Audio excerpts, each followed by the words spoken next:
After the Jaipur Municipal Corporation, the BJP-ruled Guwahati Municipal Corporation is now considering issuing a directive to its staff to sing the national anthem every morning. It will be compulsory. The proposal is expected to be placed at a meeting tomorrow. Just this week, Rajasthan's civic body ordered all its employees to sing the national anthem in the morning and Vande Mataram in the evening. Attendance for that is also compulsory. There, the anthem is sung every day now at 9:50 in the morning and at around 5:55. Around closing time, all employees will have to sing Vande Mataram. In fact, the city mayor Ashok Lahoti had said that nothing has more positive energy than the national song. One should go home with the positive energy of the song, which will also help to develop a work culture and increase workmanship. The row over the compulsory singing of the anthem comes soon after the Supreme Court questioned its own order from last year, which made the national anthem mandatory in cinema halls. Now the court asked, why must we wear our patriotism on our sleeves?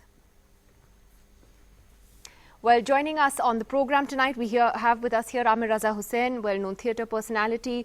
We have Dushyant Dave, senior advocate of the Supreme Court. Vikramjit Banerjee, member of the BJP's legal cell and advocate of the Supreme Court.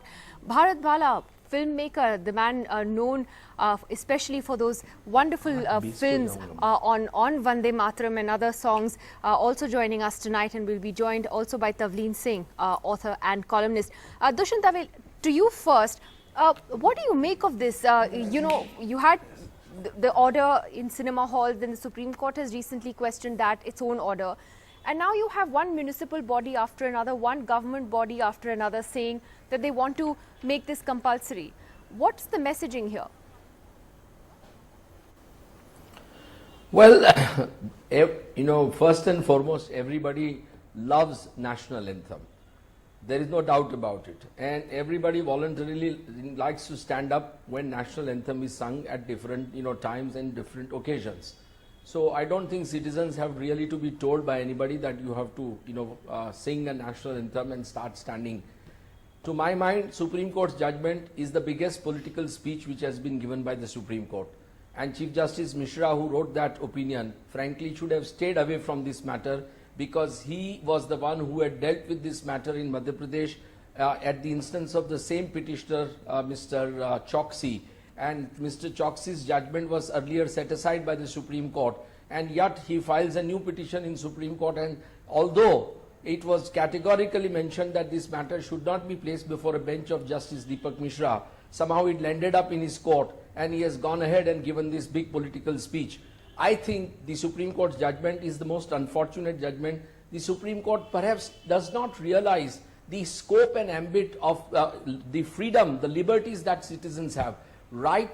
Freedom of speech under Article 19(1)(a) is so wide that you have not only a right to speak, you have a right to remain silent.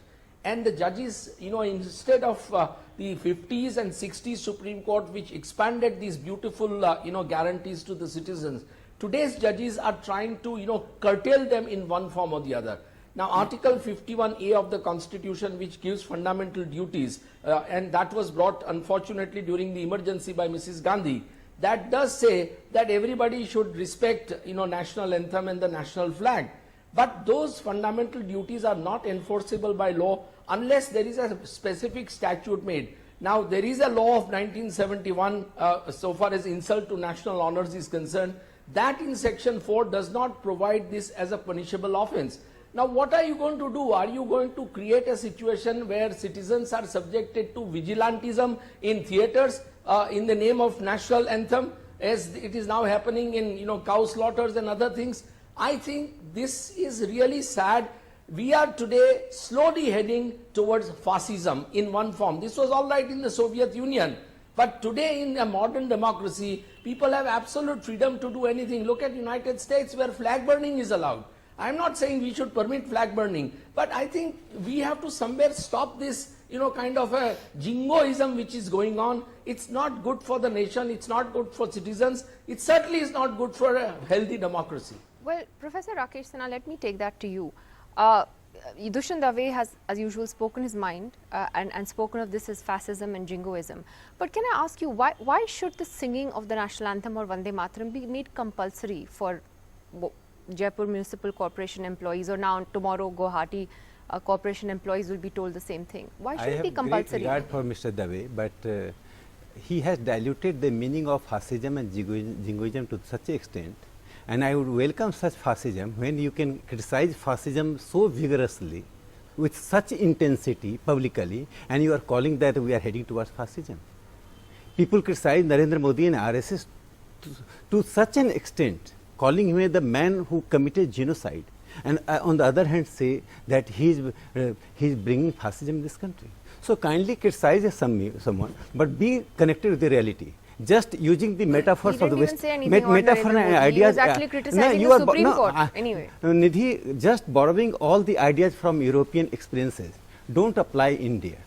Here nobody can bring fascism. The only experiment that happened during Mrs. Gandhi's regime, Indian people have thrown in. Why should the singing be compulsory? If singing of Vande Mataram or national song is a symptom of fascism, then I welcome that fascism. You know, if someone is saying that a program should begins with you just go to private functions. It is not, I am not going to technicalities and the legalities. I am just going to go to numerous private functions of clubs and other private, even political parties. They start their program with the Jan Gan Man and ends with the Vande Mataram. Voluntarily, right? That's why. So why should it be compulsory? There can be debate whether it should be, it should not be. But that is the debate. In democracy, the only debate is whether it should be compulsory or not. There is no other debate. Suppose some people say, even the government says it should be compulsory. You have right to reject it. You are contesting in the court. But the employees of the Jaipur Corporation don't have that right. I mean, they cannot even, they have to punch in their cards. Their attendance is compulsory at 9:50 every morning, and they can't go home until they sing Vande Mataram. Why? No, what's wrong? Why is it compulsory? Look, there can be hundred of the debate. My problem is that anything happens, you go to the fascism, you go to the Nazism, you go to the communalism. That is not that. RSS is not saying that ki Namaste Sada Vasale you sing. RSS is saying that, and I am just telling him, Mr. Dave, that American experience and Indian experience is different. Our national flag, national song and national anthem are product of the long battle during the freedom movement. They also had a revolution in America. They had an American revolution. They remind us our sovereignty, our struggle, and our to our posterity how to protect our sovereignty.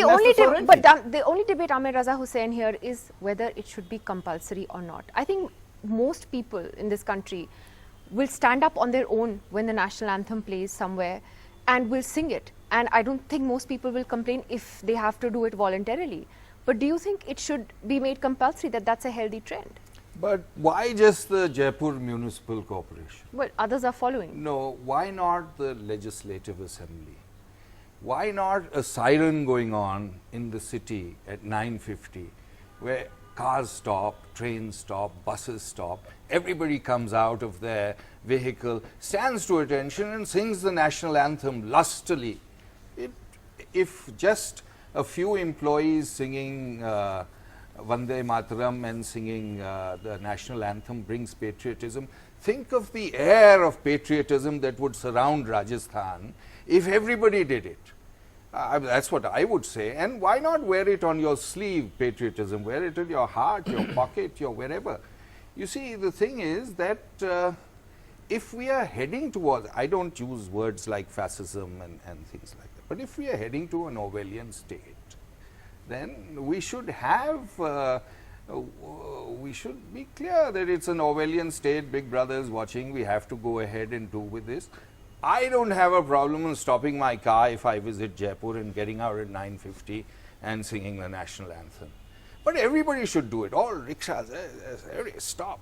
Stop the train, stop Everything. If you're flying over Jaipur, sing it on the aircraft. Well, let me get Mr. Bharat Bala. Let me get Mr. Bharat Bala into this, because I really want to hear his perspective on this, because Mr. Bala, you made these lovely films, for instance, on Vande Mataram, which all of us loved and really continue to admire even today. But what do you think about this entire debate on whether singing of Vande Mataram or the national anthem should be compulsory? Where do you stand on that?